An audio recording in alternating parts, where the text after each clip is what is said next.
मंगल लक्ष्मी के इस विशेष ट्रैक की शुरुआत होती है एक ऐसे नाटकीय पल से जो दर्शकों के दिलों की धड़कनों को तेज कर देता है। पुलिस अधिकारी अचानक घर पहुंचते हैं और पूरे परिवार को सचेत करते हैं कि जिया की दी गई गवाही अब वैध नहीं मानी जाएगी, क्योंकि उसकी मानसिक स्थिति ठीक नहीं है। यह घोषणा परिवार के लिए बम की तरह गिरती है। जहां एक ओर यह बात जिया के खिलाफ सबूत की तरह काम करती है, वहीं दूसरी ओर यह पूरे परिवार के भीतर अटूट विश्वास और प्यार की नींव को हिला देती है। गायत्री, जो जिया की सबसे बड़ी समर्थक रही हैं, उनकी आंखों में इस घोषणा के बाद शौक और अविश्वास साफ झलकता है। वह सोचने लगती हैं कि क्या वह वास्तव में जिया को नहीं समझ पाईं? क्या उन्होंने अपने प्रेम और भरोसे की पराकाष्ठा कर दी? उनका दिल टूटने लगता है, क्योंकि वह जानती हैं कि यह खबर केवल जिया के लिए ही नहीं, बल्कि पूरे परिवार के लिए एक बड़ा झटका है। इसी बीच डॉक्टर की उपस्थिति परिवार की स्थिति को और भी पेचीदा बना देती है। डॉक्टर निष्कर्ष प्रस्तुत करती है कि जिया मानसिक रूप से पूरी तरह स्वस्थ है और जो कुछ उसने किया है वह एक सोची समझी चाल है। वह पूरे परिवार को समझाती है कि जिया ने पागल होने का नाटक किया है ताकि अपनी कहानी को सच्चाई का रूप दिया जा सके। यह खुलासा घर के वातावरण को भारी तनाव में बदल देता है। कार्तिक, जो जिया के प्रति अपना पूरा जीवन समर्पित कर चुका था, इस खबर से पूरी तरह टूट जाता है। उसका विश्वास बिखर जाता है और वह गुस्से में झल्लाकर जिया को एक जोरदार थप्पड़ मारता है। यह थप्पड़ सिर्फ एक शारीरिक कृत्य नहीं, बल्कि उस टूटे हुए भरोसे की अभिव्यक्ति है जिसे उसने जिया पर रखा था। कार्तिक का दिल धड़कता है, लेकिन वह महसूस करता है कि अब वह उस झूठ को स्वीकार नहीं कर सकता जिससे वह वर्षों से जुड़ा हुआ था। घर के अन्य सदस्य भी इस खबर से विचलित होते हैं। लक्ष्मी, जो परिवार की संरक्षक मानी जाती है, हर किसी को समझाने और शांत करने की कोशिश करती हैं।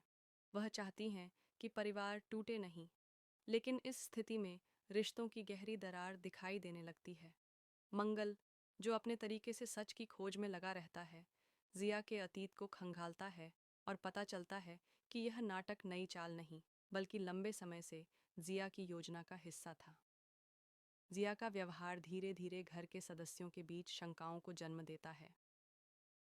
पहले जहां वह मासूम लगती थी, अब लोग उसकी हर बात पर शक करने लगते हैं। नौकर चाकर, रिश्तेदार सब उसकी तरफ से दूर हो जाते हैं। जिया अकेली पड़ जाती है और परिवार के सदस्यों के बीच एक सख्त दूरी बन जाती है। यह स्थिति जिया के लिए न केवल मानसिक तनाव बढ़ाती है, बल्कि उसे सामाजिक बहिष्कार का सामना भी करना पड़ता है। आगे की कहानी में खुलासा होता है कि जिया के इस नाटक के पीछे कोई बाहरी नहीं, बल्कि परिवार का ही एक सदस्य है जो उसे उकसाता है। यह व्यक्ति जिया की कमजोरियों का फायदा उठाकर अपने स्वार्थ साधता है। परिवार में उठे इस सवाल ने सबको झकझोर दिया कि क्या वे एक दूसरे के भरोसे पर फिर से विश्वास कर पाएंगे। गायत्री, जो अब तक जिया के लिए सख्त थीं, खुद को जिम्मेदार महसूस करती हैं। वह परिवार को एकजुट करने के लिए एक सभा बुलाती हैं और कहती हैं कि परिवार में बिखराव नहीं चाहिए।